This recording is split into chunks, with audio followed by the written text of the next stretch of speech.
एक matrimonial add यानी विवाह के लिए दिया गया एक विज्ञापन बीते कई दिनों से सोशल मीडिया पर घूम रहा है। कई लोग इसे शेयर कर रहे हैं, लड़कियां खासतौर पर। यह विज्ञापन शादी के लिए दूल्हा ढूंढ रही एक लड़की की तरफ से छपवाया गया है। मैट्रिमोनी के एड में लिखा है, एक ओपिनियन रखने वाली 30 साल से अधिक उम्र की फेमिनिस्ट लड़की, बाल छोटे हैं, नाक कान के अलावा भी पियर्सिंग कराई हुई है, कैपिटलिज्म के खिलाफ सोशल सेक्टर में काम करती हैं। उनके लिए एक हैंडसम, अच्छी कदकाठी वाला लड़का चाहिए जिसकी उम्र 25 से 28 साल होनी चाहिए। वो इकलौता लड़का होना चाहिए, एस्टैब्लिश्ड बिजनेस होना चाहिए, बंगला या फिर कम से कम 20 एकड़ का फार्म हाउस होना चाहिए। उसे खाना बनाना आना चाहिए। पादने और डकार लेने वाले संपर्क ना करें। संपर्क के लिए साथ में एक ईमेल आईडी दी गई है। ये एड असल में शादी के लिए पुरुषों की तरफ से दिए जाने वाले विज्ञापन पर एक सरकास्टिक टेक है। शुरुआत में हमें लग रहा था कि ये जेन्युइन एड नहीं है। हालांकि बीबीसी ने पता लगाया कि ये विज्ञापन असल में एक लड़की के लिए उसके भाई और उसकी बेस्ट फ्रेंड ने मिलकर छपवाया था। बीबीसी ने अपनी रिपोर्ट में तीनों के नाम बदल दिए हैं क्योंकि उन तीनों को लगता है कि उनका करियर अच्छा खासा चल रहा है और सोशल मीडिया ट्रोल से वो दूरी बनाकर रहना चाहते हैं। लड़की के भाई ने बीबीसी को बताया, 30 साल का होना एक बड़ा माइलस्टोन है, खासकर तब जब हमारे समाज में शादी को लेकर इतनी बातें होती हैं। आप 30 साल के होते हैं और आपका परिवार और समाज आप पर शादी का प्रेशर डालने लगते हैं। इसी प्रेशर पर एक प्रैंक करते हुए हमने मेरी बहन के 30वें जन्मदिन पर यह एड छपवाया।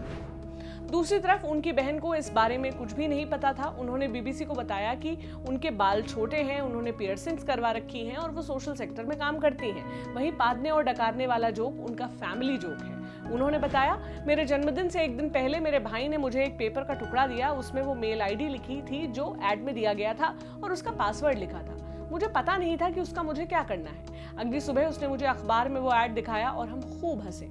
ये बहुत मजेदार था। हालांकि ये जोक जल्द ही सोशल मीडिया पर वायरल हो गया। कई लोगों को समझ में आया कि ये प्रैंक था। कई सेलेब्स ने इसे शेयर किया, कई ईमेल उनके पास आए। पर एक तरफ जहां कई लोगों ने इस एड को मजाक की तरह लिया, उस पर हंसे, वहीं कई लोगों ने उस ईमेल और सोशल मीडिया कमेंट्स में उस लड़की के लिए भद्दी बातें लिखी, उसके लिए गालियां लिखी, फेमिनिज्म के लिए गालियां लिखी, उन्हें गोल्ड डिगर और दोहरा कहा गया। कई लोगों ने उन्हें कूगर कहा। यह शब्द बड़ी उम्र की उन महिलाओं के लिए इस्तेमाल होता है जो अपने से छोटे उम्र के लड़कों के साथ सेक्सुअल संबंध बनाती हैं। कई लोगों ने लिखा कि फेमिनिस्ट औरतें बेवकूफ होती हैं। एक ने तो ये तक लिख दिया कि उन्हें किसी ऊंची बिल्डिंग से नीचे फेंक देना चाहिए। दिक्कत क्या है? आपने मैट्रिमोनी के कई ऐड देखे होंगे। मल्टीनेशनल कंपनी में कार्यरत एक युवक के लिए चाहिए एक सुंदर, सुशील, पढ़ी लिखी, गोरी, गृहकार्य और पाक कला में दक्ष कन्या, या फिर एक पढ़ी लिखी सेल्फ डिपेंडेंट लड़की के लिए सुयोग्य वर की तलाश है।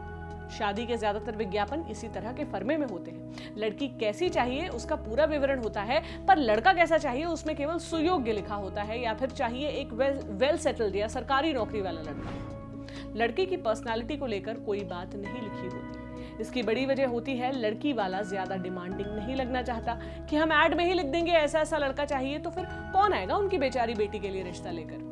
हालांकि फेमिनिज्म विरोधियों को तो वेल सेटल लड़का लिखने वाली बात भी चुभती है, लेकिन उस पर हम कभी और बात करेंगे।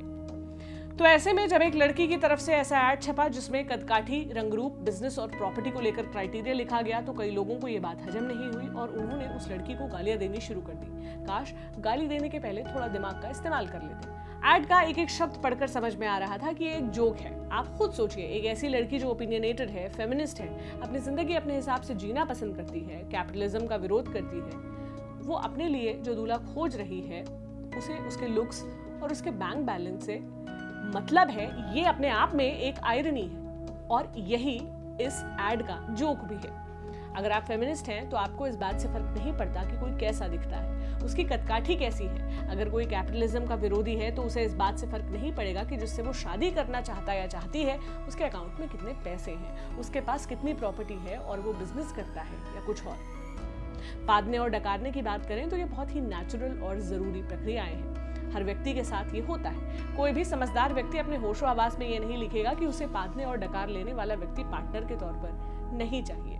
रही बात खाना बनाने की, तो हमारा मानना है कि ये सबको आना ही चाहिए। कम से कम इतना तो आए ही कि बंदा सरवाइव कर सके। इस पूरे ऐड पर, इस पूरे प्रकरण पर आपकी क्या राय है, मुझे कमेंट सेक्शन में जरूर बताएं। ये ओपिनियन पीस आपके लिए लिखा था कुसुम ने। मेरा नाम प्रतीक्षा है। आप देखते रहें ऑर्डिनरी। शुक्रिया।